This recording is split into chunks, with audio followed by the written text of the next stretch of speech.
The breaking point. The massive chamber fell silent as Ambassador Jihoon Park walked to the center platform.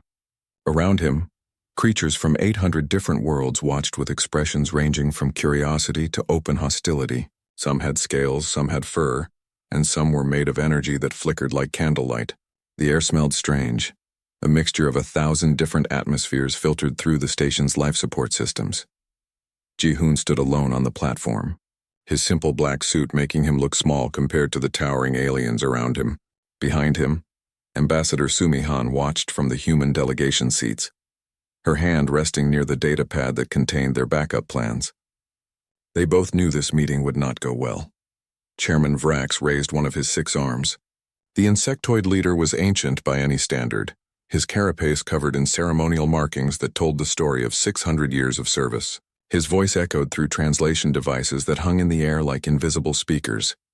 The Council recognizes the human delegation. We gather today to discuss the 47th proposal for peaceful integration of humanity into galactic civilization. 47th. Jihoon almost smiled at that number. 47 times the Council had tried to trick, bribe, or threaten humanity into submission. 47 times humans had said no. The proposal is simple, Vrax continued. Humanity will be granted expansion rights to 15 systems. In exchange, humanity agrees to Council oversight of all military operations and contributes genetic samples to the biological archive for preservation purposes.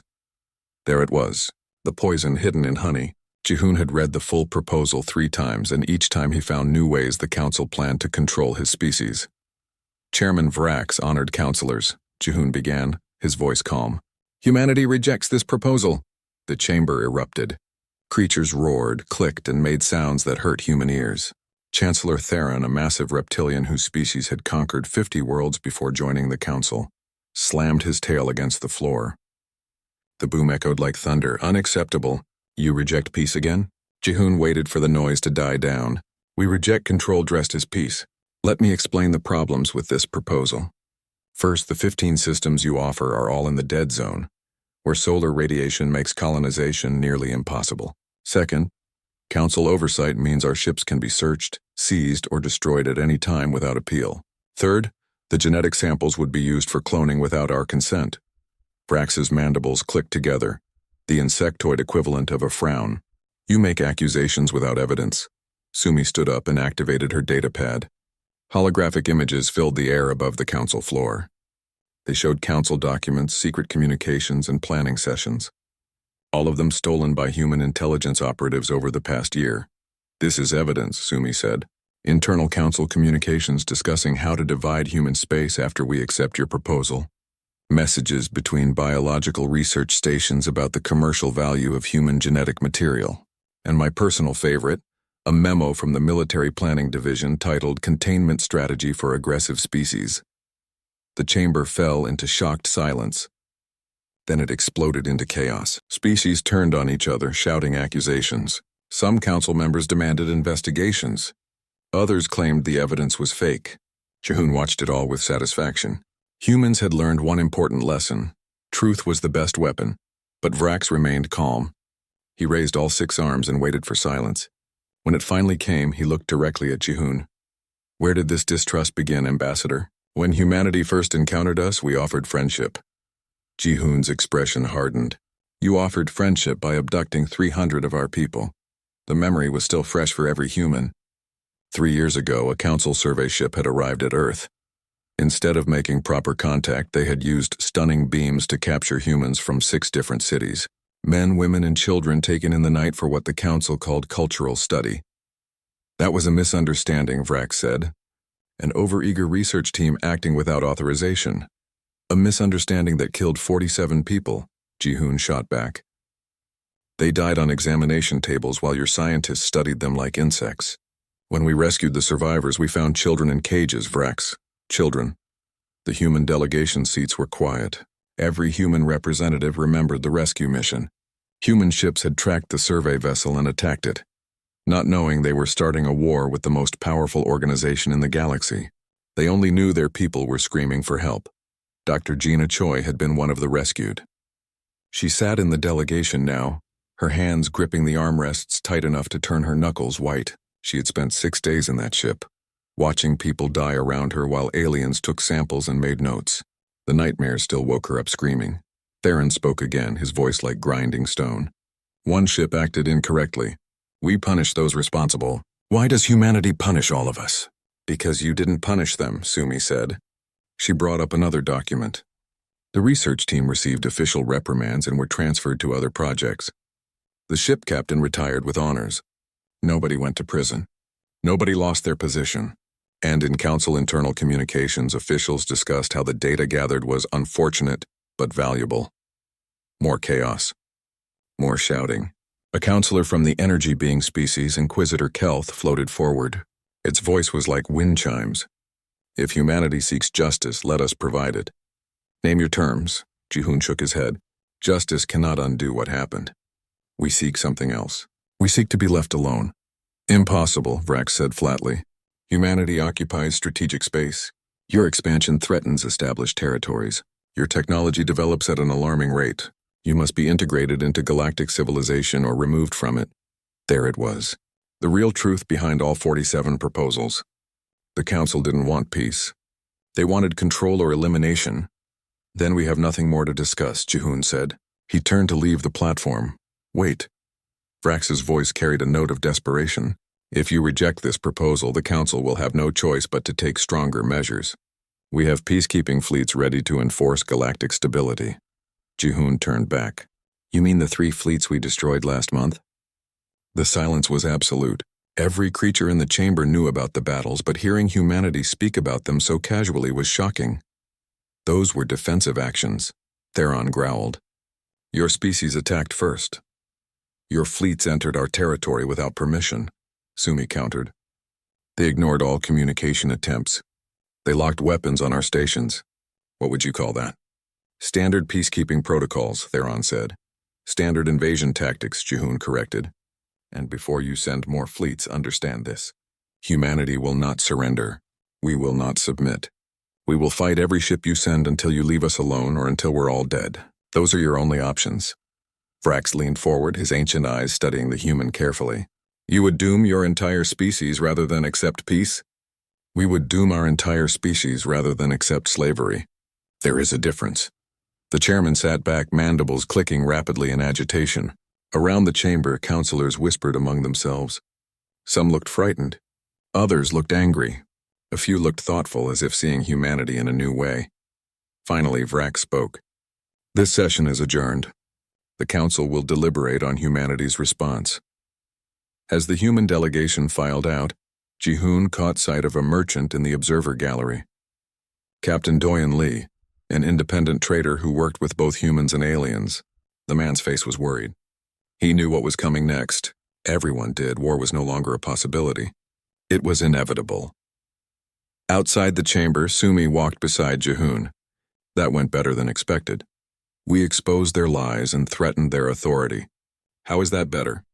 We're still alive, Sumi said with a slight smile. I count that as a win. Jihoon looked back at the massive doors of the council chamber. Somewhere behind them, 800 species were deciding humanity's fate. But humanity had already decided their own fate 3 years ago, when they attacked a council ship to save their people. Sometimes the only way to have peace was to be willing to fight for it. Humanity understood that lesson. The council was about to learn it. The human problem Admiral Hyunwoo Kang stood on the bridge of the ESS Defender, watching Earth rotate slowly below. The blue planet looked peaceful from orbit, but Hyunwoo knew better. Every military installation on the surface was preparing for war. Factories worked around the clock building ships, weapons, and ammunition. Humanity was getting ready for the storm. Admiral, we have another report from intelligence, his communications officer said. The council species are meeting in secret again. Hyunwoo pulled up the report on his command screen. Human agents had infiltrated communication networks across council space, and what they found was disturbing. 6 different species were planning 6 different ways to deal with the human problem. None of them involved peace. On the other side of the galaxy, in a dark meeting room on a station nobody was supposed to know about, Chancellor Theron addressed a gathering of military leaders from 20 council species. The room was dim, lit only by the glow of tactical displays showing human space. Humanity must be contained. Theron said, his voice cold and certain. They are dangerous not because of their military strength, but because of their ideas. Already, 17 member species have requested information about human government systems. 12 more have filed complaints about council regulations. This cannot continue. A four-armed ambassador from a crystalline species spoke up, its voice like breaking glass.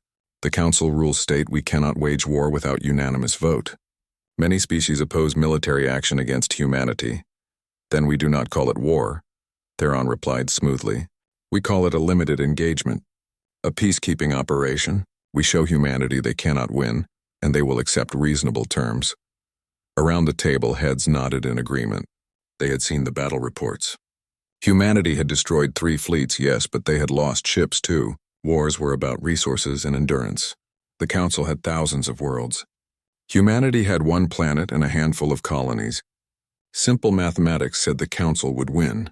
What they didn't know was that Captain Doyen Lee sat in a cargo container just outside that meeting room, recording every word through a listening device he had planted. Doyen was an independent trader, trusted by both humans and aliens because he stayed neutral. But neutral didn't mean he approved of genocide, and that's what this meeting was planning. Back on Earth, in a secure research facility, Dr. Gina Choi worked late into the night. Her lab was filled with alien technology that humans had captured or traded for. She was trying to understand how council shields worked. If she could crack that, human weapons would be twice as effective. But tonight Gina wasn't thinking about shields. She was remembering the ship, the cold metal table, the bright lights, the pain as alien instruments took samples of her blood, her tissue, her bones. She remembered screaming, and nobody coming to help because everyone else was screaming too. A young technician, Minho, noticed her distraction. Dr. Choi, are you all right?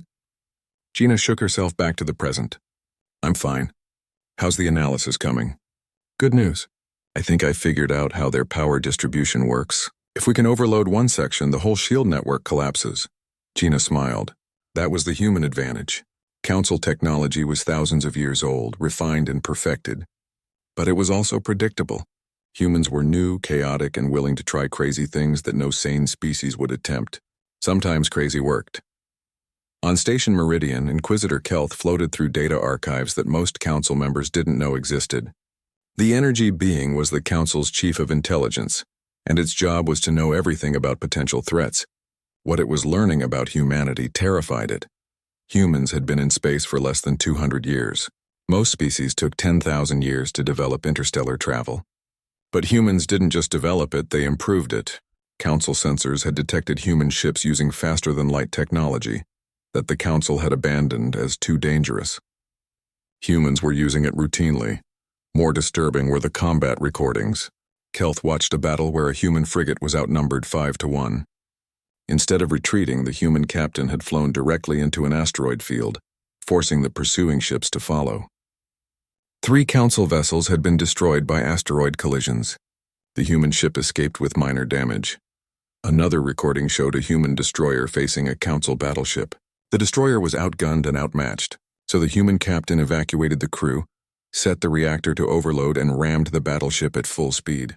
Both ships were destroyed, but the humans counted it as a victory because they took an enemy capital ship with them. That was the problem. Humans didn't fight to win battles. They fought to destroy enemies, even if it cost them everything. The Council had never faced an opponent willing to die to hurt them. Kelth compiled its report and sent it to Chairman Vrax with a single recommendation. Find peace with humanity, whatever the cost. The response came back quickly. Request denied. Military solution approved. Admiral Hyunwoo received the intelligence report from Captain Doyen 3 hours after the secret meeting ended. He read it twice, then called his senior officers to the war room. They're planning a limited engagement, he told them, pulling up star charts. 3 fleets probably aiming for our colony worlds to prove we can't defend our territory. Commander Minji An, head of special operations, studied the charts. Which colonies? Intelligence suggests New Seoul Busan Station and the mining colony at Jeju. They're our most valuable assets outside Earth. How long do we have? 2 weeks, maybe 3. They need time to assemble the fleets without making it obvious. Captain Yoonji Yoon, one of humanity's best tactical minds, tapped the display. We can't defend all three with our current fleet. We have 40 combat-capable ships total. They'll bring 10 times that. Then we don't defend, Hyunwoo said. We attack. The room fell silent. Everyone stared at him. Attack where? Minji asked carefully. Here. Hyunwoo pointed to a system on the border of human space. This is where they'll stage their fleets. If we hit them during assembly, we can disrupt their coordination. Yoonji shook her head. That's suicide. Even during assembly, they'll outnumber us. Yes, Hyunwoo agreed, but they won't expect it. The council thinks humans are defensive. They think we'll wait for them to attack. We're going to teach them different. Back on the secret station, Theron received confirmation from his allies. 3 fleets were being assembled, 300 ships total, all equipped with the latest weapons and shields. They would arrive at human colonies simultaneously and demand surrender. When humans refused, as they always did, the fleets would destroy military installations and force compliance. It was a good plan. A smart plan. A plan that had worked for the Council for thousands of years. What Theron didn't know was that human listening posts were tracking every ship movement. Human agents were sabotaging supply lines, and human engineers were building weapons that the Council had never seen before, because humans had never learned the proper way to do things. Dr. Gina worked through the night with her team, perfecting a weapon they called the Hammer. It was simple, brutal, and completely insane by Council standards. A missile with an overcharged FTL drive that would explode when it tried to jump to faster than light speed. The explosion would tear a hole in space itself, destroying everything in a wide radius. The Council had abandoned this technology because it was unpredictable and dangerous. Humans were making it work because they needed every advantage they could get. In his quarters, Admiral Hyunwoo looked at pictures of his family. His wife and 2 children lived in the arcology under New Seoul's dome. If the Council attacked and humanity lost, his family would die. Everyone's family would die. The Council didn't take prisoners or show mercy to species that rejected their authority. That's why humanity had to win, not just this battle but the entire war. And they had to do it in a way that made the Council afraid to try again. His communication panel beeped. Captain Doyen's face appeared on the screen. Admiral, I have more intelligence. The Council is also planning something bigger. After the limited engagement, if humanity still doesn't surrender, they're discussing complete military occupation. Hyunwoo nodded slowly. Thank you, Captain. Your information has been invaluable. I wish I could do more, Doyen said. For what it's worth, there are many in the galaxy who don't agree with the Council's actions. If humanity wins this fight, you'll have allies. If we win, Hyunwoo repeated. That's a big if. After the call ended, Hyunwoo returned to the bridge. His crew was ready. His ships were ready. Humanity was ready. The Council thought they were dealing with a young species that didn't understand galactic politics. They were about to learn that humanity understood perfectly. They just didn't care about the Council's rules. Superior assumptions. The Council fleet arrived at the border systems in perfect formation. 300 warships arranged in the classical attack pattern that had conquered 1,000 worlds over 10,000 years. At the center of the formation, Chancellor Theron stood on the bridge of his flagship, the Eternal Law. Around him, officers from a dozen species worked efficiently at their stations. Scan results, Theron commanded. 3 human colonies detected, the sensor officer reported. New Seoul Busan Station and Jeju Mining Colony. We also detect 40 human military vessels in defensive positions. Theron's lips pulled back in what might have been a smile. 40 ships against 300. The humans were brave, he would give them that. But bravery without wisdom was just another word for stupidity. Open a communication channel to the human forces. Across the system, on the bridge of the human command ship ESS Defiance, Fleet Admiral Byung-ho Nam watched the massive Council fleet approach. Behind him, his tactical officers were running final calculations. Around the 3 colonies, 40 human ships waited in positions that looked defensive but were actually anything but. Sir, we're receiving a transmission from the Council fleet, the communications officer reported. Put it through. A holographic image appeared, showing a smaller, younger human man. Envoy Sunwoo Park, Ambassador Ji-hoon's younger brother, stood on the deck of a Council diplomatic ship. He looked tired and sad. Admiral Nam, I've been asked to deliver the Council's final terms. Surrender all military vessels and submit to Council authority. Your colonies will be placed under protective custody. Resistance will be met with overwhelming force. Byung-ho had known Sun-woo for years. The younger Park brother believed in diplomacy, in finding peaceful solutions. But even Sun-woo looked like he knew these terms were worthless. "Tell me, Envoy Park, what does protective custody mean?" Byung-ho asked. Sun-woo hesitated. "The council will oversee your government, your military, and your development. They say it's for your own good. They'll control everything." "Yes. And if we refuse? Then I've been instructed to tell you that the council will use whatever force is necessary to ensure galactic stability." Byung-ho looked at the hologram of Sun-woo, then at his tactical display showing 300 enemy ships. The smart move would be to surrender. The logical move would be to accept terms and hope for better circumstances later. But humanity had stopped making smart, logical moves when the council abducted their people 3 years ago. "Thank you for delivering the message, Envoy Park. Please relay our response. Humanity rejects the council's terms. We reject their authority. We reject their right to dictate our future. And we will destroy any fleet that threatens our homes." Sun-woo closed his eyes briefly. "I thought you might say that." "I'm sorry, Admiral. I truly am. So am I." The transmission ended. On the Eternal Law, Theron received the response with no visible surprise. Predictable. They choose death over wisdom. Fleet commanders initiate suppression pattern 7. Target military installations only. Minimize colony damage. We want the humans intimidated, not extinct. The council fleet moved forward in coordinated groups. Suppression pattern 7 was designed to overwhelm defensive positions while avoiding excessive collateral damage. It had been used successfully on 40 different species. It would work again, except Byung-ho had studied suppression pattern 7. Human intelligence had stolen council tactical manuals months ago. He knew exactly what the council would do, which meant he could do what they would never expect. All ships. Execute Ghost Protocol. Target Package Alpha. Fire on my mark. The 40 human ships suddenly changed position, not retreating but advancing at angles the council hadn't predicted. Simultaneously, thousands of small objects detached from the colonies and began drifting through space. The council sensors identified them as debris, escape pods, and random junk. They ignored them. That was a mistake. Captain Yoon commanded the frigate ESS Tiger Shark, one of the smallest ships in the human fleet. Her vessel was outgunned by every council ship in the system. So she did what humans always did when facing superior force. She cheated. All power to engines. Take us into the debris field full speed. Her crew didn't question the order. They had trained for this.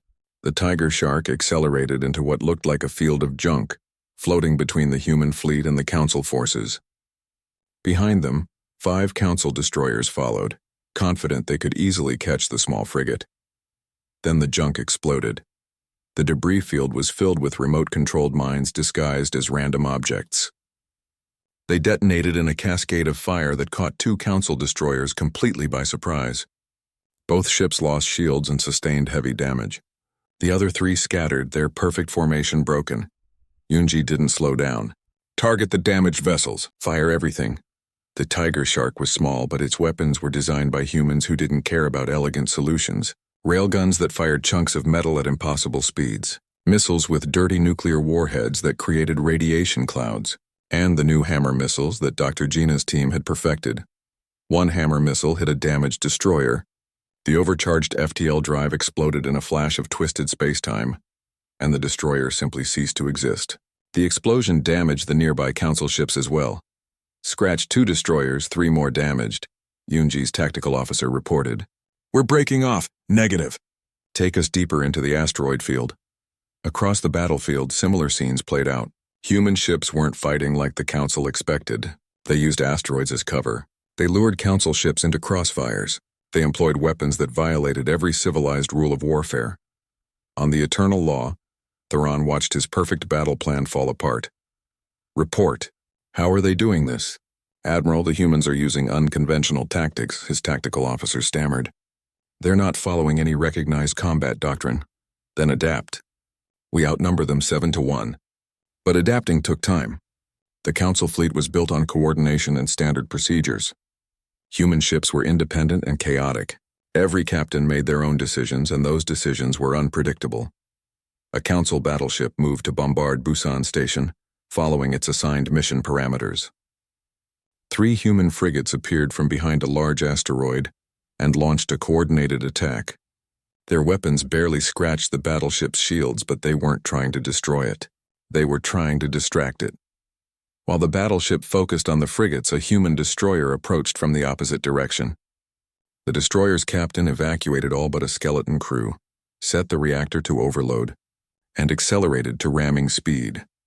The battleship's point defense systems tried to stop it, but human ships were smaller and faster than Council vessels. The destroyer struck the battleship's side at full velocity. The reactor detonated. The battleship's shields collapsed and secondary explosions tore through its hull. A Council capital ship destroyed by a suicide attack. It was barbaric. It was horrifying. It worked. Theron realized with cold certainty that this battle was not going as planned. All ships retreat to formation distance, regroup for concentrated assault. But humans weren't giving them time to regroup. Admiral Byung-ho had studied enough Council battles to know their weakness. When faced with chaos, they retreated to order. When formations broke, they tried to reform. That moment of reformation was when they were most vulnerable. All ships, press the attack. Target their command vessels. Make them scramble. Human ships dove through the Council fleet like sharks through a school of fish. They weren't trying to win a traditional battle. They were trying to create panic and confusion. Every time a Council ship tried to reform with its squadron, a human ship would attack from an unexpected angle. Captain Yoonji brought the Tiger Shark around for another pass. Her ship was damaged, bleeding air from 3 hull breaches, but she wasn't done yet. She spotted a Council dreadnought, one of the massive command ships that coordinated fleet movements. Helm, plot a course through that debris field. Past the dreadnought. Captain, our shields are at 30%. Another hit might kill us. Then don't get hit, execute. The Tiger Shark accelerated again, this time directly toward the dreadnought. The massive ship's weapons tracked the tiny frigate, but Yoonji's pilot was good. Very good. The ship weaved and dodged through defensive fire, and just as it passed the dreadnought, Yoonji gave the order. Launch all hammer missiles. Point-blank range. 3 hammer missiles launched at once. At such close range, the dreadnought's point defense couldn't stop them all. One missile struck the dreadnought's hull and detonated its overcharged FTL drive. The explosion tore a hole in space. The dreadnought buckled and broke apart. The twisted space-time effect damaged 6 nearby Council ships as well. Yoonji allowed herself a small smile. Take us home, Helm. We're done here. 4 hours after the battle began, Chancellor Theron gave the order he never imagined giving. All ships retreat. Fall back to the rally point. The Council fleet withdrew in disorder, leaving behind 40 ships destroyed or crippled. The human fleet had lost 24 ships, more than half their force. But they had held the colonies. They had won. On the bridge of the ESS Defiance, Admiral Byung-ho watched the enemy retreat. Around him, his crew was exhausted but victorious. Casualty report? The unraveling. The news spread across Council space like fire through dry grass. The mighty Council fleet had been defeated by a handful of human ships. Species that had never questioned the Council's authority suddenly started asking uncomfortable questions. In government halls across 1,000 worlds, representatives whispered about the impossible battle. Ambassador Ji-hoon Park stood before a gathering of minor species on a neutral station. These were worlds that the Council protected, or so the official story went. In reality, they were controlled, their resources managed, their populations regulated. Ji-hoon had a different story to tell. For 3,000 years, the Council has told you that their system brings peace, Ji-hoon said, his voice carrying through the crowded hall. But what is peace without freedom? What is safety without choice? The Council claims to protect you, but who protects you from the Council? A delegate from an amphibious species raised a webbed hand. The humans speak boldly, but you are at war with the Council. Why should we trust you? Don't trust us, Ji-hoon replied simply. Trust yourselves. Look at your own worlds. How many of you are forbidden from developing certain technologies? How many have been told your culture needs to be modified for galactic harmony? How many have asked for representation in Council decisions and been denied? Uncomfortable silence filled the hall. Everyone knew the answers. Meanwhile, Commander Min-ji-on was doing work that nobody would ever hear about officially. Her special operations team had infiltrated a dozen Council worlds, making contact with resistance movements and independence groups that the Council pretended didn't exist. On a mining world called Drakkar 4, Minji met with a group of workers in an abandoned tunnel. The Drakkarans were reptilian beings who had been mining rare minerals for the Council for 2 centuries. They saw almost none of the profits. The council tells us we're equal members, the leader of the workers said bitterly. But they set our quotas, control our exports, and if we complain, they send peacekeepers. Minji opened a case containing datapads and advanced communication equipment. Humanity can't free you, but we can give you tools to free yourselves. Communication devices that the council can't monitor. Technical specifications for weapons that can disable their peacekeeping drones. Information about your legal rights under the council's own charter. Why help us? Another worker asked suspiciously. Because the council tried to do to us what they're doing to you. We said no. We think you should have that choice too. Back on Station Meridian, Chairman Vrax sat in his private chambers, surrounded by reports that painted a picture of catastrophe. The defeat at the border colonies was bad enough. But what came after was worse. 12 species had formally requested human advisors. 17 more had filed complaints about council trade regulations. 3 species had stopped paying their council dues entirely. The council was unraveling and Vrax didn't know how to stop it. His communication panel activated. Ambassador Yuna Song appeared on the screen. She was young for a human diplomat, barely 30, but she had a gift for finding secrets and making them public. Chairman Vrax, I wanted to give you advance notice. Tomorrow I'm releasing documents to the Galactic news networks. They detail how the Council has been suppressing technological development in member species for the past 1,000 years. Vrax's mandibles clicked in agitation. That information is classified for security reasons. It's classified to maintain control, Yuna corrected. The Council has been preventing species from developing FTL communication, advanced medicine, and weapons technology. You keep them dependent on you. That's not security. That's oppression. If every species developed weapons freely, the galaxy would descend into chaos. Like humanity did? Yuna asked pointedly. We developed our technology freely, and we're not conquering anyone. We're defending ourselves from you. The call ended. Vrax sat in silence, feeling the weight of centuries. He had served the Council his entire life, believing it was a force for good. When had it become something else? The next day, Yuna's document release caused exactly the chaos she intended. News networks across the galaxy discussed the revelations. Species leaders demanded explanations. Some council representatives tried to defend the policies. Others admitted they had never questioned them. On an industrial world in council space, protests erupted. Workers demanded the right to develop their own technology, instead of buying it from council-approved corporations. Peacekeeping forces were dispatched to restore order, but the protesters had human-supplied communication equipment. They broadcast the peacekeepers' violence across the galaxy in real time. The Council's image as benevolent protectors crumbled a little more. In the shadows of council politics, hardliners saw opportunity in crisis. If moderate council members couldn't handle the human problem, perhaps stronger leadership was needed. A group of military commanders and conservative delegates began planning a coup against Chairman Vrax and other moderates. Commander Minji's agents detected the plot. She immediately sent warnings to the moderate council members, even providing evidence of who was involved. Some moderates didn't believe her. Others did and went into hiding. The coup attempt happened during a regular council session. Armed security forces loyal to Chancellor Theron stormed the chamber, attempting to arrest Chairman Vrax and 15 other moderates on fabricated charges of treason. What the coup plotters didn't know was that human special forces were already in position.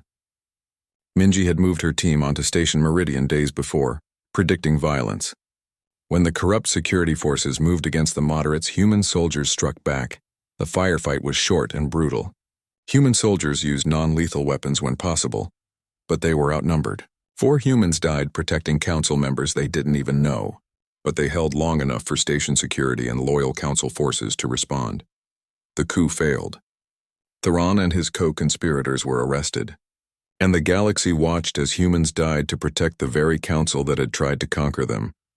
Ambassador Jihoon received an emergency communication from Chairman Vrax himself. The old insectoid appeared on screen, looking exhausted. "Why did your soldiers protect us?" Vrax asked. "Because you're not our enemies," Jihoon replied. "The system is our enemy. We want to change the system, not kill everyone in it. The council is falling apart. Species are leaving. Those that remain are fighting among themselves. You've broken something that took thousands of years to build. We broke something that was already broken," Jihoon said firmly. The council was built on good intentions, but it became a tool for control. You know this. You've seen it. How many times has the council crushed independence movements for the sake of stability? How many species have been forced to give up their culture for galactic harmony? Vrax was silent for a long moment. What would you have us do? Dissolve the council. Build something better. Something where every species has a voice, not just the oldest and strongest. That's chaos, that's freedom. There's a difference. Across council space, 200 species that had been in contact with human representatives began coordinating. They organized a gathering, not on Station Meridian but on neutral ground. A place where they could discuss the future without council oversight. They invited everyone. Council members, independent species, even the humans who had started this chaos. 400 species said they would attend. More were joining every day. The old order was dying. What would replace it was still uncertain. But for the first time in thousands of years, the galaxy was asking questions that the council couldn't answer. Captain Doyen Lee watched it all from his merchant ship, traveling between worlds and seeing the changes firsthand. On some worlds there was celebration. On others, fear. The council had provided stability for so long that some species didn't know how to handle freedom. But Doyen also saw hope. He saw species talking to each other without council mediators. He saw trade agreements being negotiated directly, instead of through council bureaucracy. He saw young beings looking at the stars with ambition instead of resignation. In his quarters on the ESS Defender, Admiral Hyunwoo Kang reviewed intelligence reports with growing concern. The council military was in disarray, but that made them dangerous. Cornered predators fought hardest. "Sir, we're detecting unusual ship movements near the frontier," his intelligence officer reported. "Looks like council hardliners are gathering what remains of their loyal forces." "How many ships?" "At least 200. Maybe more." Hyunwoo nodded slowly. The war wasn't over. The hardliners would make one last attempt to restore the old order through force, but they would be facing not just humanity now. They would face all the species who wanted change. Ambassador Unisong prepared her next revelation. Documents showing how the council's economic system had enriched the founding species while keeping newer members poor. It was explosive information, and releasing it might push the council past the breaking point. She hesitated, finger hovering over the send button. Was humanity pushing too hard? Were they destroying something that, for all its flaws, had kept the galaxy mostly peaceful for millennia? Then she remembered Dr. Gina's stories about the abduction ship. She remembered the 47 people who died on examination tables. A new order. The colony world of Haven lived up to its name. Humanity had built it as a refuge during the early days of expansion, and now it served as neutral ground for the most important gathering in galactic history. 400 species sent representatives.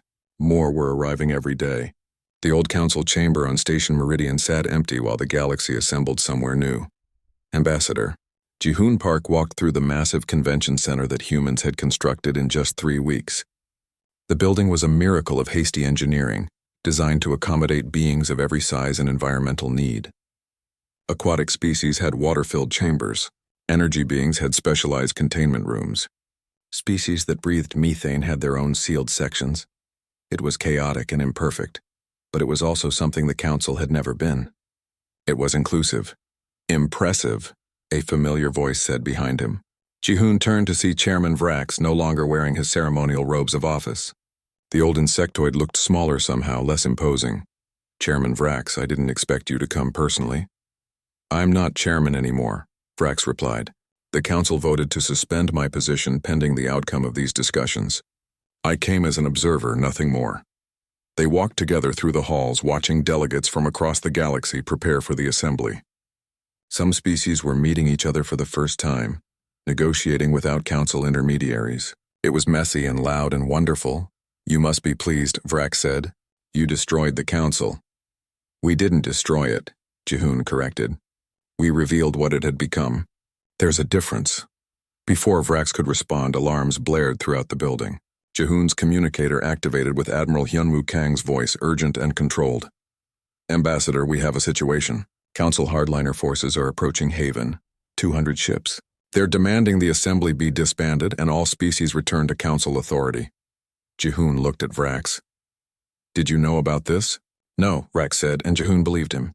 "Chancellor Theron escaped custody 3 days ago. I should have warned you. Outside Haven's atmosphere, Admiral Hyunwoo stood on the bridge of the ESS Defender, watching the approaching fleet. The human defense force numbered 50 ships, reinforced with vessels from a dozen other species who had pledged support. Against 200 hardliner ships, the odds were bad. Sir, we're receiving a transmission from the hardliner fleet, the communications officer reported. Theron's face appeared on screen, his expression cold and determined. This illegal gathering ends now. All species will disperse and return to their home worlds. Council authority will be restored. Council authority died when you tried to overthrow it with violence, Hyunwoo replied calmly. This gathering represents the will of 400 species. You represent only yourselves. We represent order, stability, peace. You represent tyranny. There's a difference. Theron's tail slammed against the floor of his bridge. Then you will be destroyed along with your pathetic assembly. Attack formation, advance. The hardliner fleet moved forward, weapons charging, but they had made the same mistake the Council always made. They assumed military superiority guaranteed victory. On Haven's surface, the assembly was evacuating to shelters. But not everyone was running.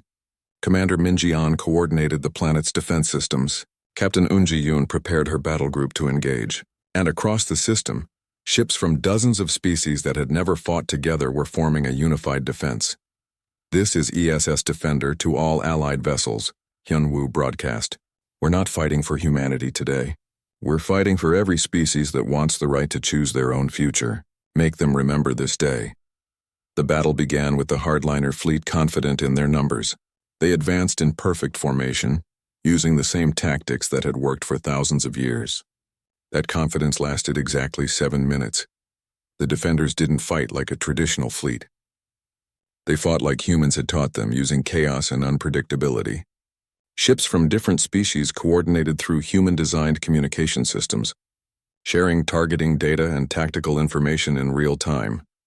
A squadron of small fighters from an insectoid species drew hardliner ships into a debris field.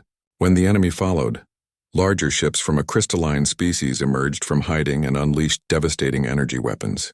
The hardliners lost 3 ships before they could react. Captain Yoonji commanded her battle group with the same creative fury that had won the border colonies. Her ships didn't engage in direct combat. They harassed, distracted, and created openings for allied vessels to exploit. But the hardliners had numbers and experience. For every ship they lost, they destroyed 2 defenders. The mathematics of attrition favored them. On Haven, Chairman Vrax watched the battle on displays in the command center. Ambassador Ji-hoon stood beside him, his face tight with worry. Your people are dying, Vrax said quietly. People who believe in something are always willing to die for it, Ji-hoon replied. The question is, what do Theron's forces believe in? Control, power? Or are they just afraid of change? Vrax didn't answer immediately. He watched the battle unfold, watched ships from species that had never agreed on anything fighting together. Then he made a decision. I need to access your communication systems, Vrax said. Why? Because I'm still chairman of the council, suspended or not. And I have authority that Theron lacks.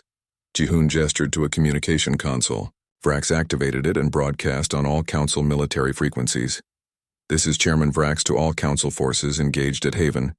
You are ordered to cease fire immediately and withdraw. This attack is unauthorized and illegal under council charter. Any commander who continues this assault will face trial for war crimes. On the bridges of 200 hardliner ships, commanders faced a choice. Follow Theron's orders or follow the lawful chairman. For many, the decision was easy.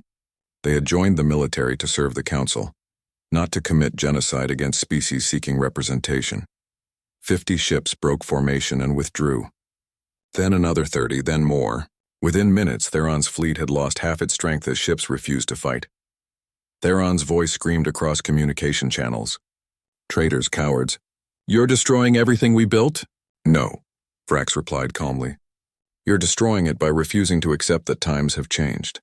Stand down, Chancellor. It's over. But Theron wouldn't stop. With the ships that remained loyal, he pressed the attack.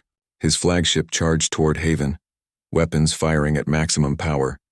He would destroy the assembly building, kill the delegates, and prove that the old order still had strength. Admiral Hyunwoo saw the flagship's trajectory and made a split-second decision. All ships concentrate fire on that battleship. Everything we have. The combined fire of 30 defending ships struck Theron's flagship simultaneously. Shields collapsed, hull plates melted, but the massive ship kept coming, its momentum carrying it toward Haven's atmosphere. "It's going to crash into the assembly building," the tactical officer reported. Hyunwoo looked at the display, calculating distances and speeds. There was only one way to stop it. "Helm, intercept course." "Full speed." "Sir, that's a collision course, I know. Evacuate all non-essential personnel to escape pods now." The bridge crew scrambled to comply. Within 90 seconds, only Hyunwoo and a skeleton crew remained on the bridge of the Defender. The ship accelerated toward the falling flagship. On Haven, Jihoon watched the display in horror. "He's going to ram it. Will it work?" Vrax asked. "I don't know." The ESS Defender struck Theron's flagship at the ship's midpoint, the impact creating an explosion that lit up Haven's sky. The flagship broke apart, its pieces scattering across the atmosphere and burning up before they could reach the surface. The Defender tumbled away, badly damaged but intact. "Get me a damage report on the Defender," Jihoon demanded. "Hull breaches on multiple decks, engines offline, life support critical," the tactical officer reported. "But Sir Admiral Hyunwoo is still alive. His bridge crew got him to an escape pod before the impact." Jihoon sagged with relief.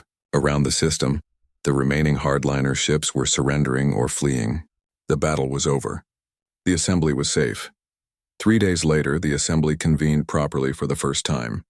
Representatives from 400 species gathered in the Great Hall, with more joining via holographic link.